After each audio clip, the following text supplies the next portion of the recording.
Boa tarde, pessoal. Todos me ouvem certinho? Certo, eu vou ligar um cronograma aqui, senão eu falo 3 dias seguidos, né? Mas então, né? Primeiramente, eu queria agradecer, né, o convite que foi feito aí pelo HC, né, em nome da professora Wanda, que foi ela que inicialmente me fez esse primeiro contato, ali o professor Daniel, o Dani, que é um grande amigo e parceiro aí de pesquisas, né, uma pessoa muito querida, foi meu colega de orientação na UFSC no doutorado, e o que começou como uma, uma, um companheirismo ali de orientação acabou se transformando numa amizade muito bonita e uma parceria acadêmica muito profícua, né? E também agradeço, né, as demais meninas aí que fizeram a apresentação, né, a Mariana, a Gabriela, né? Muito bom ouvir vocês falar, né? Dar voz aos rostos que já são conhecidos, né? Parabenizar por esse evento maravilhoso, né? Um evento que traz esse debate do cristianismo, mas também dos discursos produzidos pelo cristianismo na sociedade contemporânea, e isso inclui o catolicismo e suas demais vertentes, né? E, e é um debate que está em alta, né? Acho que não esteve tão em alta nesses últimas décadas. Também agradeço todo o pessoal e todos os demais grupos que estão aí colaborando, né? E as pessoas que também estão aí nos bastidores fazendo esse evento acontecer, pessoas tão importantes, né? Quanto as pessoas que estão aí dando a cara a tapa, né? Então, deixo aqui meu agradecimento, um abraço para todos e todas vocês. Bom, pessoal, eu vou compartilhar aqui um slide que eu preparei, né? Eu acho que eu ainda sei compartilhar slide, né? E não faço ideia onde ele está, mas eu vou encontrá-lo. E eu acho que é aqui. Achei. Né? Eu acho que vocês estão vendo, certo? Estamos sim. Ah, ótimo. Bom, esse slide, né, essa minha fala, ela vai ser direcionada, né? Quando me fizeram um convite para poder falar sobre as representações do feminino do cristianismo, né, fiquei pensando o que eu poderia trazer, né, de uma forma mais específica, um recorte, porque falar de representações do feminino do cristianismo é falar de uma maneira muito lato e muito aberta. Então, pensei que uma coisa que poderia ter uma fala direcionada que dialogasse com todo esse espaço de experiência, né? Todos esses imaginários que foram produzidos pelo cristianismo e através do cristianismo para o feminino e sobre o feminino, né? dentro das nossas práticas mais cotidianas nos dias de hoje. Então, eu pensei em trazer não a minha tese, como foi mencionada, como a Gabriela mencionou, né? Mas algo que passou diretamente à minha tese, e graças à minha pesquisa e à minha tese de doutorado, que eu cheguei nessa temática, que foi uma pesquisa paralela que eu fiz, né, nos últimos 2 anos, foi sobre um determinado discurso jurídico, né, que trazia no seu interior algumas ressonâncias de discursos clericais medievais sobre a Lei Maria da Penha, né. Então, nesse sentido, eu acabei trazendo esse recorte, né, para a gente poder dialogar um pouco, né, com esse espaço de experiência produzido pelo cristianismo, né, pelos diversos cristianismos e suas transformações, seus diversos discursos, né, essas ressonâncias nos dias de hoje. Então, eu trouxe aqui para vocês, então, vou trazer, né, vou apresentar é, o resultado dessa pesquisa que se transformou num texto que brevemente, espero, né, vai ser publicada aí na obra que a professora Wanda e o professor Daniel estão organizando, organizaram, né, e vai ser publicado aí mais para frente, né, mas sobre isso depois vocês perguntem à professora Wanda, que eu tenho certeza que ela vai ter prazer de falar sobre isso, que é um dossiê magnífico, assim, sobre textos desse tipo, né. Bom, vamos lá então, né. Como já me apresentaram, né, meu nome é Rodolfo, sou doutor pela Universidade Federal de Santa Catarina pelo Departamento de História, sou pesquisador do Meridiano, né, Núcleo Interdisciplinar de Estudos Medievais da UFSC, do Humanitas, que é o Núcleo de Pesquisa em Epistemologias, Práticas e Saberes Interdisciplinares, também ligados à UFSC, vice-coordenador do Controlegem, que é o Núcleo de Estudos em Epistemologia Jurídica da Unipampa, no Rio Grande do Sul. Né? Representações do feminino e do cristianismo, a Lei Maria da Penha, discursos jurídicos e discursos clericais medievais. Bom, qual que é a minha intenção? Do que se trata exatamente essa minha fala, né? Primeiramente, é identificar as ressonâncias de um determinado imaginário medieval, ou seja, não de um imaginário medieval, porque isso não existe, né? Existem vários imaginários medievais, né? Da Idade Média, sobre a Idade Média, pela Idade Média, né? Nesse caso, eu vou pegar um imaginário medieval específico sobre o feminino, né?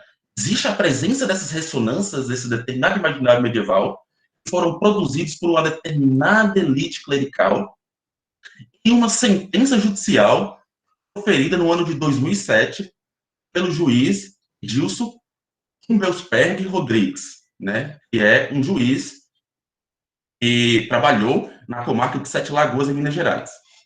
A sentença é referente à aplicação da Lei Maria da Penha em um caso de violência doméstica.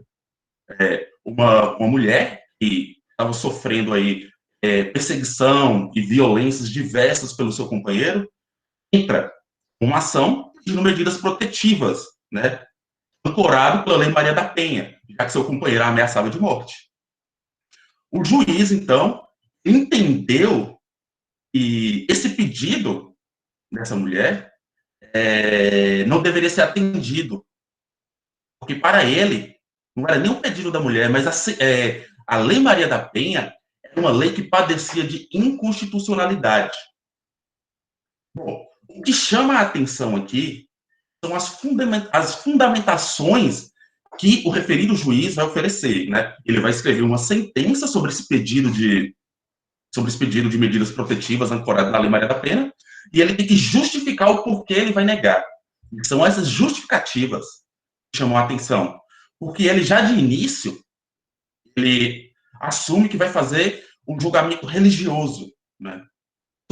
Principalmente uma justificativa ancorada no preâmbulo da Constituição, faz remissão a Deus, né, ao Deus cristão, ao Deus católico, para ser mais específico, né?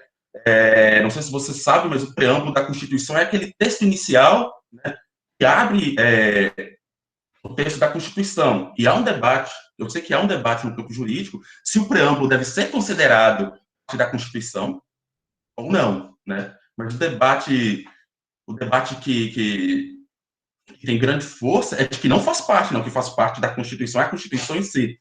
Ele seria só um texto introdutório, né? Tipo assim, agradeço a pátria essa oportunidade de elaborar esses textos, agradeço a tal instituição, agradeço a Deus. Esse pequeno agradecimento a Deus ali, e o juiz, então, ele vai se ancorar nesse pequeno agradecimento ao Deus, né? Essa remissão que é feita a Deus, do preâmbulo, ancorar e legitimar as suas justificativas em relação a negar o pedido daquela mulher que fez de medidas protetivas em relação à Lei Maria da Penha, né? Então, é sobre essa argumentação, é sobre a sua justificativa que iremos nos debruçar agora. Bom, o juiz começa, né? Se, segundo a própria Constituição Federal, é Deus que nos rege, e graças a Deus por isto, Jesus está, então, no centro destes pilares. Ele continua, né? Aqui eu fui fazendo alguns recortes, porque é uma decisão de 15 páginas, então, se quiser depois ter acesso a essa decisão, é só me pedir que eu disponibilizo, porque é uma coisa que documento público, né? Então, todo mundo tem acesso, não tem segredo nenhum. Então, para vocês acompanharem na íntegra o que foi escrito, né? O juiz continua, né? 9 de 10 brasileiros o tem, Jesus, né? Como filho daquele que nos rege. Ele tira essa porcentagem, essa pesquisa, ninguém sabe de onde, né? Porque ele simplesmente joga isso no texto, não referencia. Então, aqui já temos uma forma de generalizar, né, vozes de sua cabeça, né, de que 9 entre 10 brasileiros Jesus como filho daquele que nos rege. Ele continua dizendo que o evangelho é digno de credibilidade filosófica, religiosa, ética, histórica. Bom, eu, enquanto historiador, né, eu entendo que o evangelho é, sim, um documento importante, né, e que traz reflexões que estão aí na esteira, por exemplo, da filosofia, da religião, da ética, e tem na sua constituição uma determinada historicidade. É um fato. Mas o que o juiz está fazendo aqui não é uma leitura por esse caminho do evangelho, né? Ele está usando o evangelho para legitimar uma perspectiva pessoal, né, e mesmo política em relação à Lei Maria da Penha. E o juiz continua, né? Essa Lei Maria da Penha é uma heresia manifesta, herética, porque fere a lógica de Deus, e por isso ela é injusta. Ora, a desgraça humana começou no Éden, por causa da mulher, que nós sabemos, mas também em virtude da ingenuidade, da tolice e da fragilidade emocional dos homens, né? Ele aqui está ancorando a sua justificativa em uma passagem bíblica, que até pus uma imagem aqui, que tem na Capela Sistina, que foi elaborada pelo Michelangelo, a tentação de Adão e Eva, que trata sobre esse episódio da expulsão do casal do paraíso, né? E que muitos textos de clérigos medievais vão interpretar esse episódio culpando a mulher. O juiz está fazendo a sobrevivência, né, as ressonâncias desse imaginário, desses discursos clericais medievais que eu vou falar mais adiante. E agora vai ficando só melhor, né? Aí o juiz continua. O mundo é masculino. A ideia que temos de Deus é masculina. Jesus foi homem. A própria Maria, a mãe de Jesus, né? Jesus a advertiu para que também as coisas fossem postas uma em seu devido, cada uma em seu devido lugar. E eu contigo, mulher. Nesse trecho, a gente percebe que ele faz aqui, bem claro, uma divisão, uma hierarquização de gênero, uma hierarquização social de gênero. Até a própria Maria, Jesus advertiu para que as coisas fossem postas em cada lugar. A mulher no lugar dela e o homem em seu lugar. Já que o mundo é masculino e Deus é masculino. Né? E quando ele fala em seu devido lugar, e ele abre aspas aqui, entre aspas, que tenho contigo, mulher, referente à forma como Maria atua mediante o primeiro milagre de Jesus Cristo, seria o milagre de transformação da água em vinho, em que acaba o vinho de uma determinada festa, Maria pede Jesus para transformar a água, fazer alguma coisa, e Jesus, ainda inseguro, fala: tenho contigo, mulher, o que queres de mim, mulher, que se depende da tradição, questionando que ela ainda não estava pronto, né, e só trazendo a referência na qual o juiz está fazendo. Ele continua, né? Para não se ver eventualmente envolvido nas armadilhas desta lei absurda, a Lei Maria da Penha, né, o homem terá que se manter tolo, mole. Ele vai ter que ceder facilmente às pressões, dependente, longe, portanto, de ser um homem de verdade, másculo, contudo gentil, como certamente toda mulher quer que seja o homem que escolheu amar. Né? Então ele já parte aqui de uma premissa, né, de um pressuposto universal de que toda mulher escolhe amar um homem másculo e gentil. Continuando, né, a argumentação do juiz, ele nos diz, né, são regras diabólicas. A família estará em perigo. Desfacelada, os filhos sem regras. Porque sem pais, o homem subjugado. Tudo em nome de uma igualdade cujo conceito tem sido prostituído em nome de uma sociedade igualitária. Não. O mundo é e deve continuar sendo masculino. Ou de prevalência masculina, afinal. Pois, se os direitos são iguais, porque são, segundo o juiz, cada um com tudo em seu ser, pois as funções são naturalmente diferentes. As funções de homem e mulher são naturalmente diferentes. É isso que ele está querendo dizer. Concluímos, do ponto de vista ético, moral, filosófico, religioso, até histórico, a chamada Lei Maria da Penha é um monstrengo tinhoso. Bom, Essas são os principais argumentos. Ele fala muito mais coisa. Ele ataca, por exemplo, a constituição de famílias LGBTs, né, como algo que é ruim dentro de um modelo de família tradicional. Né? Existem vários outros pontos, como eu disse, né, é uma sentença extensa para estar sendo apresentada dentro de um tempo tão curto, então eu acabei por eleger algumas que mais me chamou a atenção, né? E essa é a argumentação do juiz, né? Uma argumentação que gerou uma série de problemas e gerou um grande mal-estar para toda a comunidade que lutou, né, para a comunidade feminista, principalmente, que lutou para que essa lei fosse implantada, e o juiz acabou sendo processado, enfim, eu vou falar sobre isso um pouco, e acabou saindo em diversas mídias a forma como e as repercussões que essa lei teve na sociedade, né, em conta dessa argumentação, né. Bom, quais são os problemas que essa justificativa apresenta e que a gente pode, então, fazer algumas observações, né, e trazer aqui algumas reflexões sobre como a presença de um determinado imaginário sobre o feminino, produzido por alguns discursos clericais medievais, ainda produzem e reproduzem nessa sentença a força deste imaginário. Bom, inicialmente, né, eu identifico que a Lei Maria da Penha, ela parece ser achada e chamada de monstrengo mentiroso por ser uma lei feminina, né? A gente sabe que não é só isso, né? Mas parece que na cabeça do juiz é isso, né?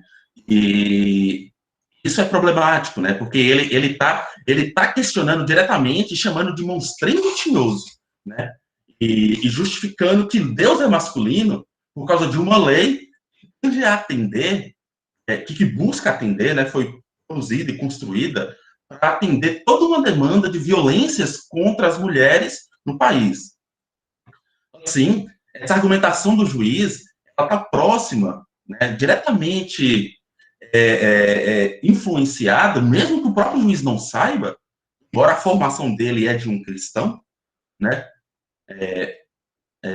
de acordo com as pesquisas que eu fiz sobre o juiz, se aproxima dessas formações discursivas de longa duração, tradição, sobretudo medievais, né, uma vez que esses discursos clericais medievais estão ancorados nos primeiros textos, dos primeiros cristãos, ainda na Antiguidade Tardia, né, estão inseridos também dentro de uma tradição judaica, né, da Antiguidade.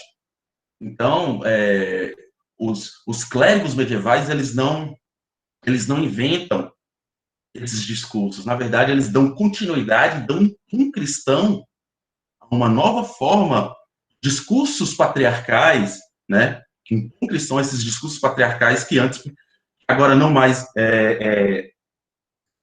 diretamente inseriram na tradição judaica, mas agora produzindo seus próprios discursos, né? Destaca-se assim, então, que é o que eu vou falar aqui agora um pouco, né, esses discursos clericais medievais, né, discursos de uma elite clerical medieval, como o Nomeu e Hilário Franco Júnior, né, em que enxergavam as mulheres como herdeiras da mácula de Eva, como eu tinha mencionado, né. Vão surgir alguns discursos durante a Idade Média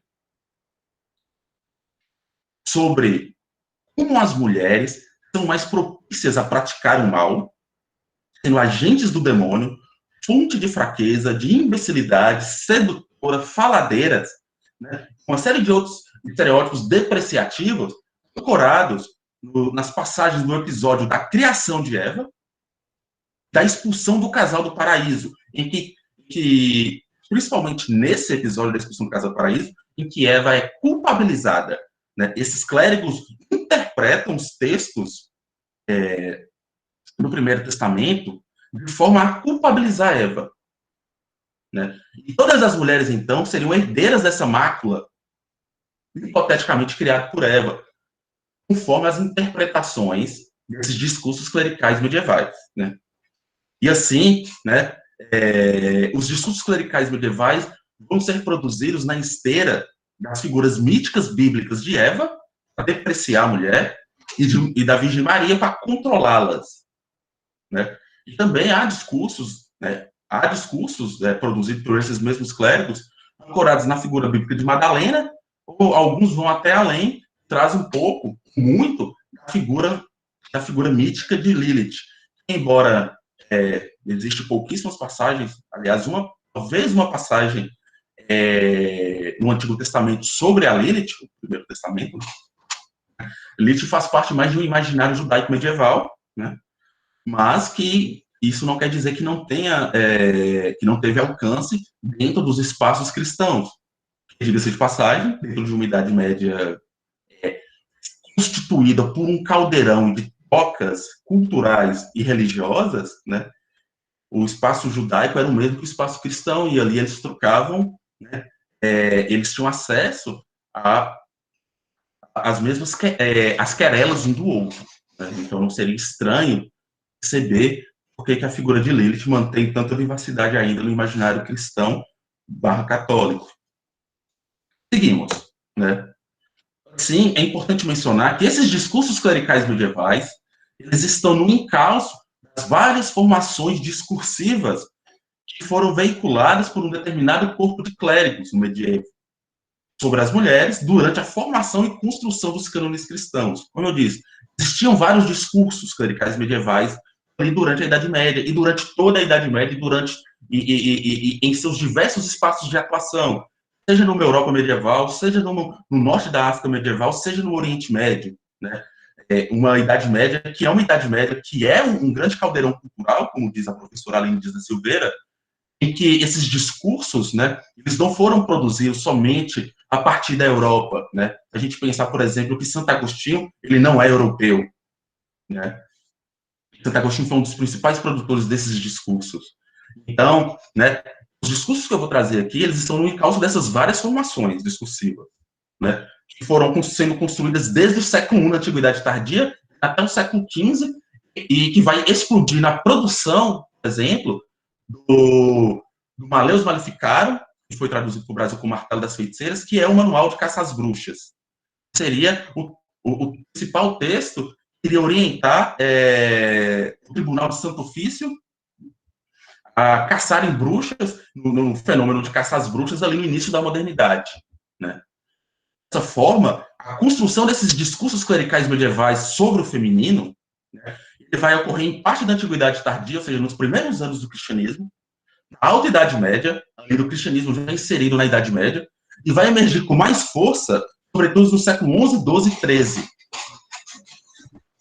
e XIII. E vão ser produzidos principalmente, como eu disse anteriormente, né, sobre as figuras míticas da Bíblia, sobre Maria e sobre Eva, né, que serão identificados como modelos de feminilidade, ou seja, modelos de mulheres, e ou as mulheres devem seguir, no caso de Maria, uma figura que traz os atributos de maternidade, obediência, silêncio e dedicação ao marido, né, ou então um modelo de feminilidade sobre Eva, que as mulheres deveriam se afastar, porque Eva trazia consigo a mácula do pecado, a porta de entrada para o demônio, agente de Satã. Então as mulheres deveriam se afastar desse modelo, né? E então são essas duas figuras que vão aí protagonizar os principais discursos sobre as mulheres. Não são os únicos, mas são esses discursos, são os discursos produzidos, ancorados nessas figuras míticas que a gente vai trabalhar agora, mas principalmente os discursos sobre Eva, já que a referida sentença parece estar dialogando ou apresenta ressonâncias do imaginário produzido por esses discursos sobre Eva na Idade Média. Passemos então para o próximo slide. Aqui eu vou trazer algumas citações de alguns discursos de alguns clérigos, né? Existe um material imenso de fontes medievais que trazem como esses primeiros clérigos, por exemplo, Tertuliano, que está ali inserido no século II, século III, né, produziu alguns desses discursos sobre Eva, associando ela às mulheres, né? E aí eu vou trazer alguns pensadores do primeiro período aí da Antiguidade Tardia, até mesmo no século XIV, com Petrarca, né? Claro, existe uma diferença né? São recortes que eu estou trazendo. O que eu quero demonstrar é que em cada período, né, e em cada período sobre a Idade Média e sobre uma Idade Média espacializada em contextos diferentes, né, houve, de alguma forma, a produção desse discurso, né? Como a igreja, no período medieval, não era essa igreja imponente, com seu poder homogeneizado, com esse poder absoluto, com o imaginário tende a empurrar para que nós acreditemos nisso, a igreja ainda estava formando os principais cânones, estava formando todo o seu corpo de regras e disciplinas e ideia de como deveria se constituir e quais os preceitos deveria seguir, né? A igreja estava buscando ainda uma unidade. E isso, mas uma coisa que faz com que, durante todo o período medieval, vem se construindo alguns discursos sobre as mulheres, né? E um desses discursos que chama a atenção é o de Tertuliano. Ele exclama: "E tu não sabes que é uma Eva? A sentença de Deus sobre este teu sexo vive nesta era. A culpa deve necessariamente viver também. No caso, viver em ti, viver em ti, mulher, também. Tu, mulher, és a porta do demônio, és a que convenceu aquele a quem o diabo não foi suficientemente valente para atacar." Esse é um ponto interessante, porque é uma das formas que é um dos argumentos que eu disse que esses discursos clericais medievais se ancoram, né? O diabo não podendo convencer o homem, né? E aí existem várias justificativas por que ele não pode convencer o homem. Uma delas é que, enquanto Adão foi feito primeiro por Deus e diretamente por Deus, a mulher foi feita, a Eva foi feita em segundo lugar, e não diretamente por Deus, mas através de um outro produto que Deus já tinha criado. Assim, a mulher seria um subproduto de Deus. E assim, por isso inferior. Como inferior, a serpente só conseguiria persuadir a ela, não ao homem. Enfim. Assim, facilmente, a mulher destruiu a imagem de Deus, o homem, né? Porque Deus é homem, né? Ou em algumas traduções fala que a imagem de Deus, o homem que é a imagem e semelhança de Deus. Então, aqui a gente já percebe algumas similaridades discursivas que nos permite perceber a referida sentença do juiz Rodrigues, como a gente identifica elementos próximo desses dois discursos, né, que mesmo distantes, espacialmente falando e temporalmente falando, né, a partir de um exercício dos usos do imaginário social, né, como categoria de análise, conceito, né, a gente consegue fazer esse jogo, né, e perceber como eles são próximos. Mas sobre imaginário eu também vou falar um pouco mais à frente, né? E aqui Agostinho, um pouco mais tarde, vai falar que Adão não caiu no engano, mas Eva sim. Por que Adão não caiu no engano, né? Porque, como o Tertuliano tinha falado, né? Provavelmente porque Adão, ele não tem as mesmas fraquezas em relação ao demônio que a mulher tem, né? Foi ela, a mulher, que transgrediu a lei de Deus, porque a mulher aceitou como verdade o que a serpente disse. E ela disse a ela. E ele, Adão, não podia separar-se da mulher. Então, como ele não pode separar-se da mulher, ele suporta, sim, junto com a mulher, a cumplicidade do pecado. Ou seja, Adão vai ser condescendente com, com o pecado cometido por Eva, e assim, né, sai do paraíso junto com ela. Mas perceba, né, que Adão não cai no engano, mas Eva sim. Então a gente percebe, então, como a mulher é construída a ser mais suscetível ao pecado, né? O feminino, através de Eva, né, os discursos sobre o feminino, por esses clérigos, através de Eva, começa a construir, então, essa suscetibilidade, essa tendência a ser mais fraca, a cair no engano do pecado, do mal, do demônio, da serpente. Vamos para outro discurso, né? Aqui Isidoro de Sevilha, né? Isidoro de Sevilha, em sua obra A Etimologia, né? E aí ele fala uma série de de referências e de construções, de refletir sobre o cristianismo, quando ele vai falar sobre a mulher, sobretudo sobre a fisiologia da mulher, ele vai diferenciar da do homem, né? Ele vai dizer que, sobre a menstruação, ele vai falar sobre o poder destrutivo, maléfico deste poder da menstruação feminina. Então, ele começa a atacar as especificidades do corpo feminino, dentre eles, as questões relativas às menstruações, né? E aí existe uma série de discursos só sobre a menstruação feminina, que seria algo que causaria loucura nos cães, que azedaria o leite da mãe, né? Que estragaria colheitas, que criaria desavenças entre familiares, né? Porque o período menstrual, o período, das mulheres, entendido por esses clérigos, era algo ruim, que é a menstruação, né? Lembrando que essas pessoas, elas entendiam a mulher como um macho deficiente. Deficiente porque não tem todas as suas formas, as suas estruturas fisiológicas que um homem. A mulher não tem um pênis. E onde deveria ter um pênis, uma falha. E por essa falha se sangra, né? E essa falha que sangra a menstruação é o lugar e porta de entrada preferida do demônio, né?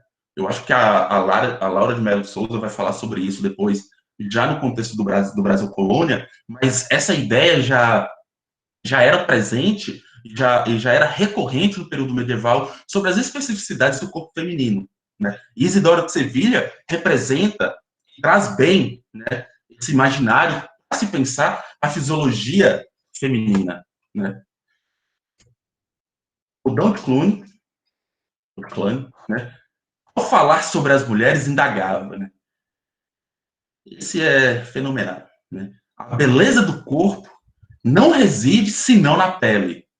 Com efeito, se os homens vissem o que está debaixo da pele, a vista das mulheres dar-lhes-ia náuseas.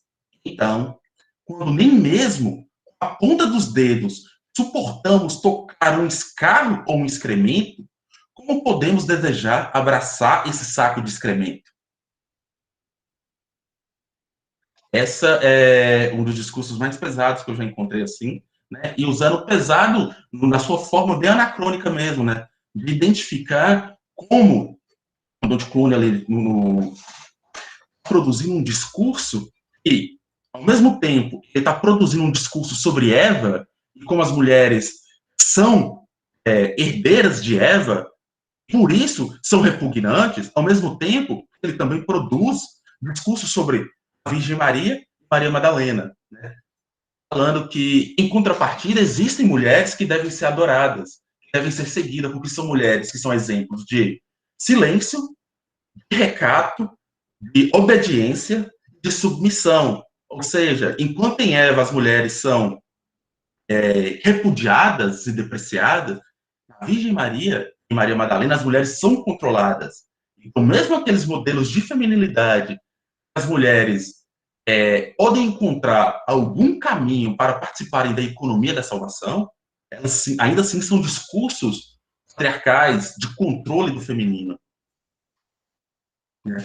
No século XIII, né, Tomás de Aquino, na Suma Teológica, afirmava que no fenômeno da geração é um homem que desempenha um papel positivo. Sua parceira é apenas um receptáculo. Verdadeiramente, não existe mais que um sexo masculino. A fêmea é um macho deficiente.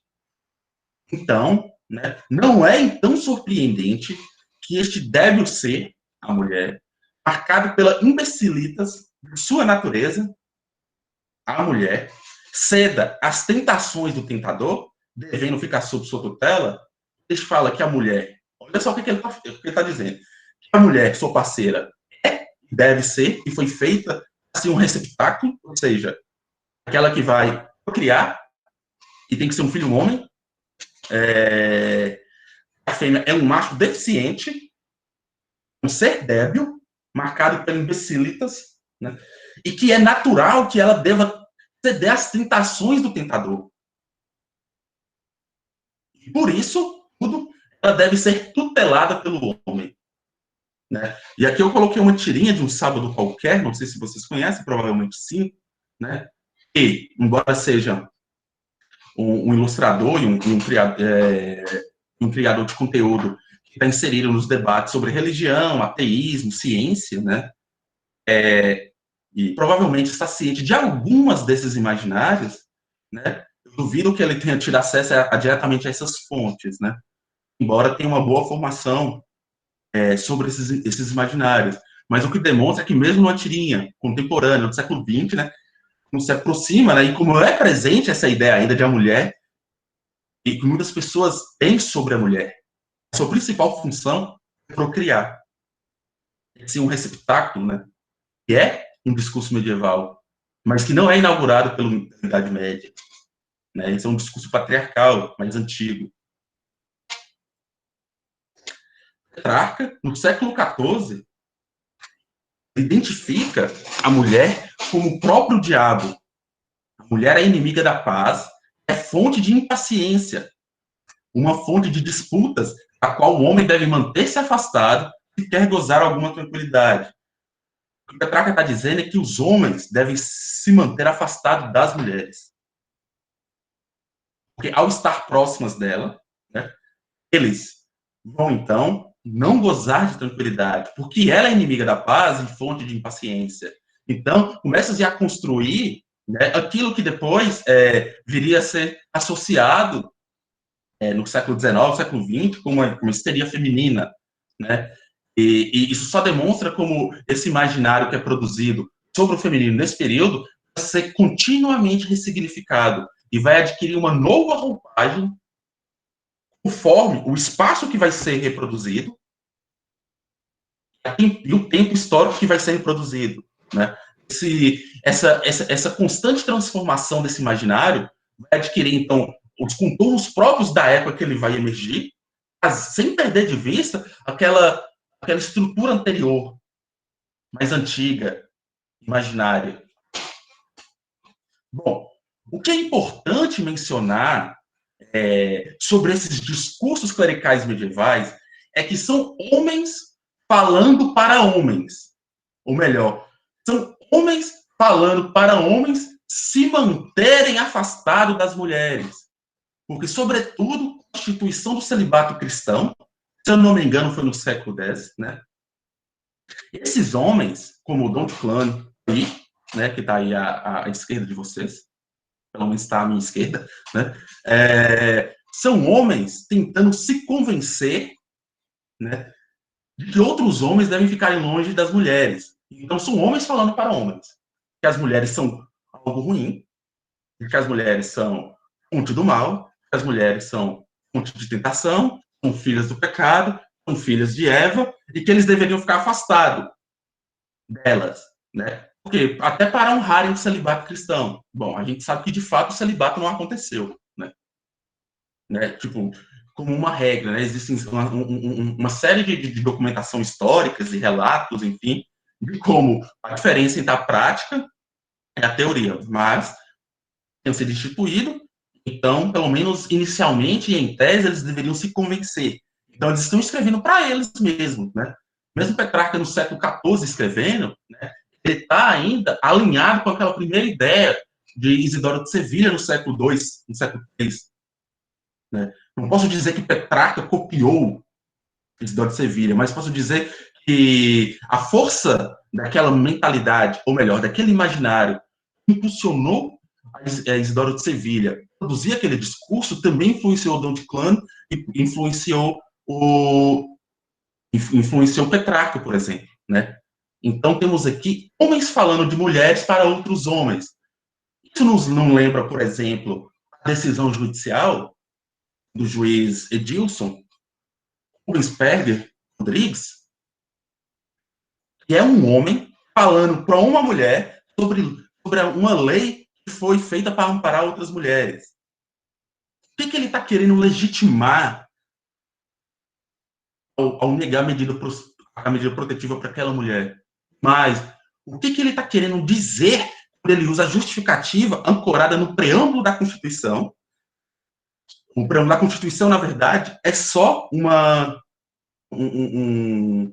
intermediário para ele usar a Bíblia, legitimar a sua escrita, né? Legitimar a sua sentença judicial. André Bueno, que é um historiador que trabalha principalmente com antiguidade tardia, né? Ele afirma que os pensadores cristãos medievais trabalharam assiduamente para apagar quaisquer subversões femininas. Né? Ele fala da Hipácia de Alexandria, né? E aqui a imagem que eu trouxe é justamente sobre ela, né? E que foi a última grande filósofa e matemática do mundo antigo e que foi apedrejada até a morte pela turba cristã instigada pelo bispo Cirilo, né? Vai falar que Tertuliano e Agostinho teriam sérios problemas com a castidade e a concupiscência, recomendando distância e controle do feminino, né? O homem deve se distanciar do feminino e controlá-la, né? Bom, entre esses pensadores também surge, por exemplo, que já que não é possível um homem manter-se afastado, né? E que não é possível, então, porque quando se começa a produzir discursos sobre o feminino através da figura de Maria, em que as mulheres deveriam se manter virgens, se manter longe dos homens e reclusas em irmandades, né? Nessa impossibilidade, então, as mulheres deveriam ser mães, assim como a Virgem Maria foi mãe, né? E serem casadas e manterem-se obedientes aos maridos, né? Tanto Tertuliano, quanto Agostinho, quanto outros pensadores também vão produzir discursos sobre a Virgem Maria, nesse sentido, né? Que é para poder oferecer uma possibilidade de salvação para essas mulheres, não sendo totalmente associadas e vítimas, né? Vítimas é uma palavra muito forte, mas associadas e relacionadas com a figura de Eva. Bom, seguindo o André Bueno aqui, né? Por fim, Isidoro de Sevilha mostra a tônica da sabedoria medieval sobre a mulher, afirmando que o sangue menstrual deixa a terra infértil, aquilo que a gente já tinha falado, né? O que André Bueno está propondo aqui, então, mapear e identificar como esses pensadores cristãos medieval tão inserido nessa forma de recomendar, mas também de ditar regras, né, de hierarquizações sociais em relação sobre se manter distante da mulher e o porquê se manter distante da mulher. Eu acho que é isso que deve ser levado em consideração para nossas reflexões aqui, né? O que se percebe, né, esses pensadores, esses clérigos medievais, né, existe uma preocupação por parte deles e da igreja, né, com esses assuntos que estão voltados ao corpo, ao desejo e à sexualidade, sobretudo feminina.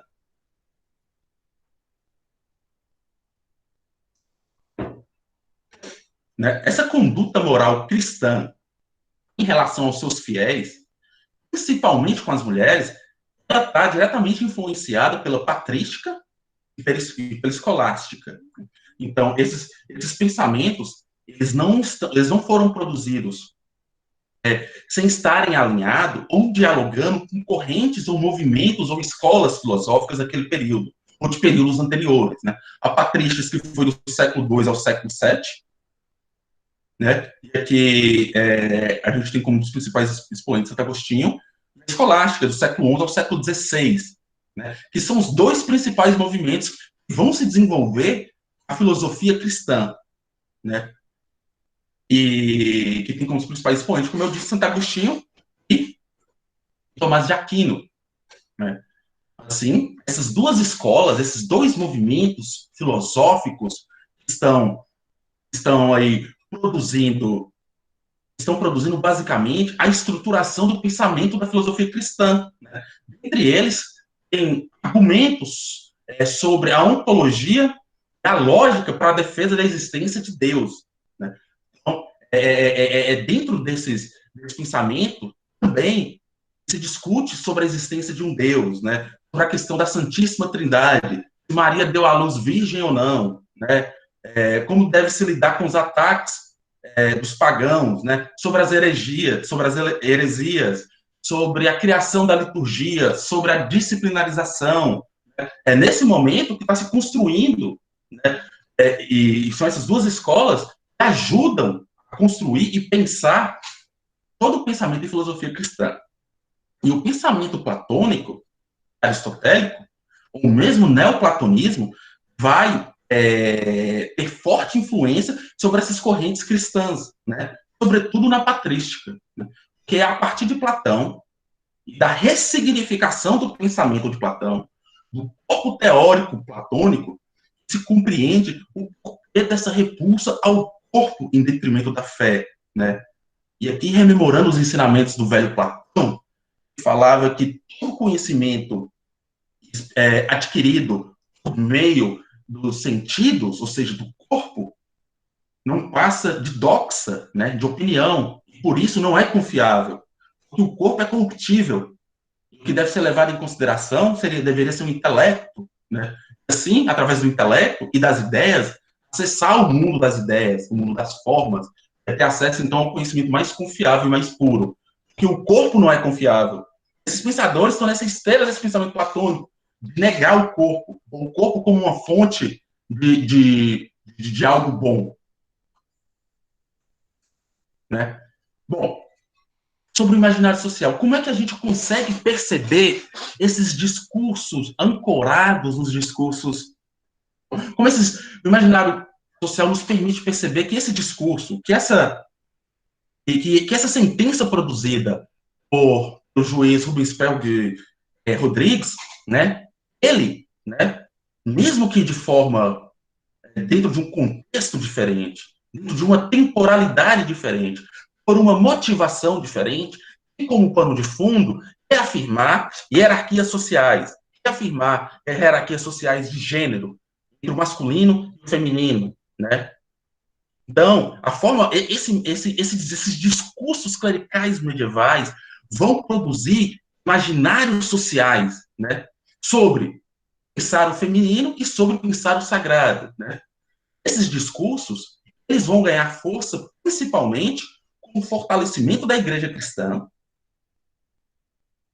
e acontece no fim da Idade Média e na modernidade. Se pensarmos que esses clérigos, né, pensarmos que a sociedade medieval, em sua maioria, né, é uma sociedade constituída por pessoas iletradas, né, esses clérigos, suas missas longas e tediosas, falando em latim, né, acabava por não ter não tinha tanta recepção, né, entre eles. Então, esses discursos acabaram circulando mesmo com força. Isso não quer dizer que de alguma forma, não chegava na população de uma maneira geral, mas com força mesmo, esses discursos só atingiam e faziam parte do repertório dos próprios clérigos, porque eram eles que se liam, porque eles sabiam ler, né?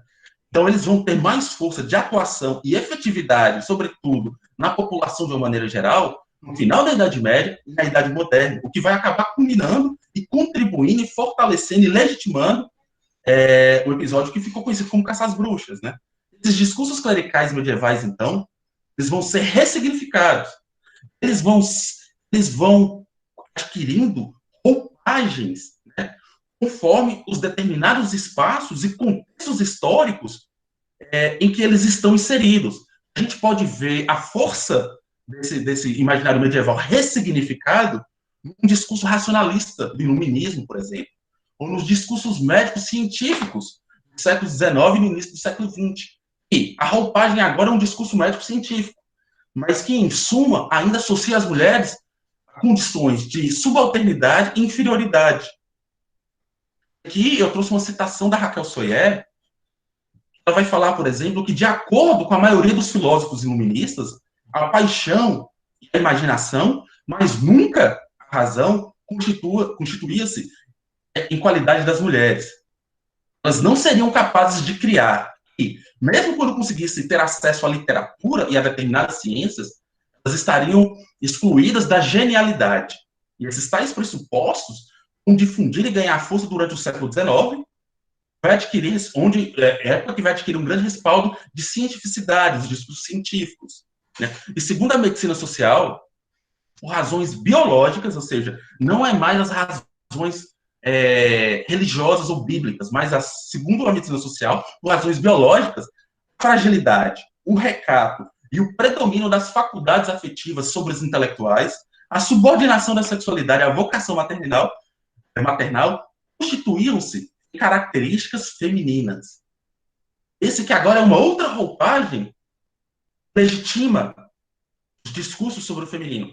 Claro, a gente fez um salto histórico muito grande aqui, né? Porque até por causa do tempo eu também não daria conta de dar conta de todo esse período histórico. Mas só para apontar que existem indícios, que indicem resquícios históricos que nos permitem ver que, de alguma forma, esse imaginário social ainda está aí, presente, legitimando comportamentos, legitimando justificativas para que homens, como o referido juiz, legitime uma sentença em que associa a mulher ainda a situação de herdeira da mácula de Eva.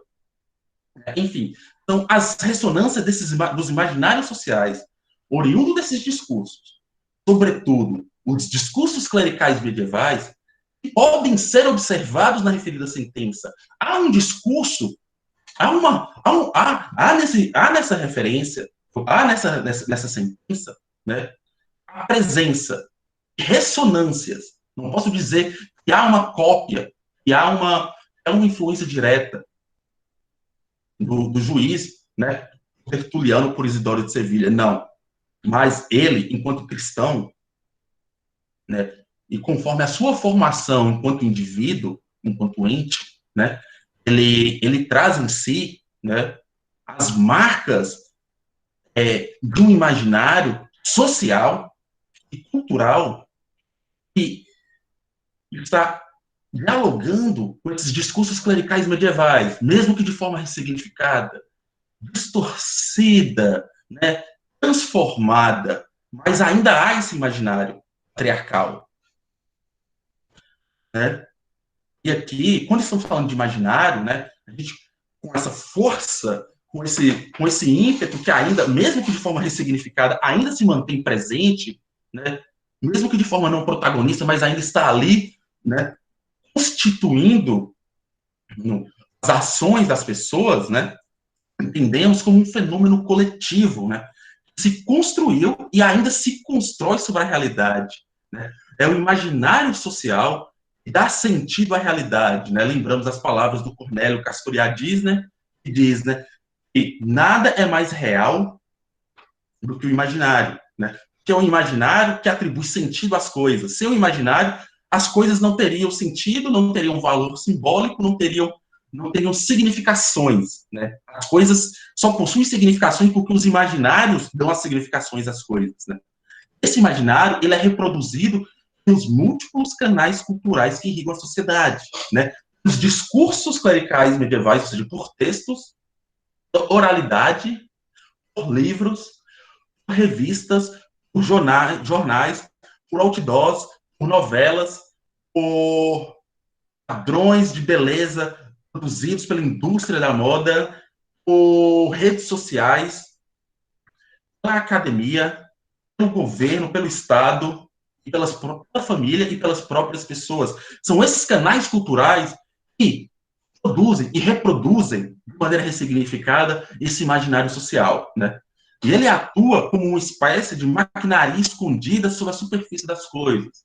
Às vezes é impossível percebê-lo, né? Quando se percebe, é capaz de revelar algo ainda de mais profundo e antigo, porque cria sistemas de explicação, motiva ações individuais e coletivas. Pensar a ação do referido juiz nos permite, então, perceber, né, que por detrás do discurso dele, há sistemas de explicação. Né? Quem foi ele? Né? Qual era a formação dele? Né? E esses sistemas de explicação revelam, então, seu ethos comportamental, né? Suas relações sociais de gênero, raça e classe, por exemplo. Para pensar em imaginário aqui, né, tem uma vasta literatura que discute sobre a relação de imaginário enquanto conceito que pode ser usado como categoria de análise, né, seja para história, filosofia ou antropologia. A própria obra do Cornélio Castoriadis, né, que é a Instituição Imaginária da Sociedade, as estruturas antropológicas do imaginário do Gilberto de Rand, ou então os imaginários sociais, que é do Bronislau Basco. né, e quiser pegar imaginários sobre a Idade Média diretamente, né, os textos de Jacques Legoff, ou então o próprio texto do brasileiro Hilário Franco Júnior, que vai falar sobre o imaginário medieval diretamente, né. Também tem um texto muito bom, né, de Rodolfo Bastos, né, sobre a tese dele, ele também faz, tem suas próprias contribuições sobre o estudo do imaginário, para pensar mais profundamente essas relações entre imaginário, né, e imagens ancestrais. Mas isso fica para uma outra conversa. Já deram 50 minutos, tá? Certinho, já estou passando para as considerações finais. Ah, tranquilo, sem problema. Se fosse combinado, não daria tão certo, né? Bom, gente, aqui partindo para as considerações finais, né? O que a gente pode dizer que, em relação ao juiz Edilson Rubens Perry Medeiros, é que o Conselho Nacional de Justiça, o CNJ, abre um processo administrativo disciplinar contra ele em 2010. Contra ele, em 2010, aprovado por 9 votos a 6, né, esse afastamento compulsório das atividades, né? O que vai acontecer? Ele vai se afastar das atividades, não vai mais trabalhar como juiz, porém vai continuar recebendo o salário de um juiz, né? Ou seja, ele vai ter férias, né? E isso acontece justamente por causa dessas declarações discriminatórias de gênero, né? Aí um juiz, em 2011, vai recorrer ao STF e obteve um liminar para voltar ao cargo em 2011. O que ficou até 2016, quando ele se aposenta, e a partir daí ele vem tentando carreira política pelas cidades de Juiz de Fora, né, como deputado estadual, né? E, se eu não me engano, ele ainda atua como professor universitário em uma universidade ali na cidade, né? Pelo menos era isso que o Facebook dele dizia ontem, né? Não, brincadeira. Mas é isso, né? Então eu coloquei até essa imagem aqui, né, de cultura, para ver como é que são as punições, como fica as punições em relação àqueles, né, homens que lidam com, que fazem, né, porque eu acho que a sentença do juiz, ele representa efetivamente, né, a forma como esse imaginário clerical medieval continua ainda vivo na sociedade, né, as ressignificações, e como o homem, né, é punido por, né, tomar partido, né, e fazer reproduzir esses imaginários patriarcais. Bom, pessoal, né, eu encerro aqui minha apresentação, né, agradeço aí os ouvidos de todos e de todas, né, por terem me ouvido, por terem me escutado, por terem prestado atenção, né, me coloco à disposição de vocês. Eu deixo aqui meu e-mail, né, à disposição para aqueles que quiserem as referências bibliográficas que eu utilizei, que tiverem algumas dúvidas mais abrangentes, quiserem ter acesso à referida sentença, né, enfim, me coloco aqui à disposição, né, e agradeço aqui mais uma vez pelo convite, e é isso, pessoal.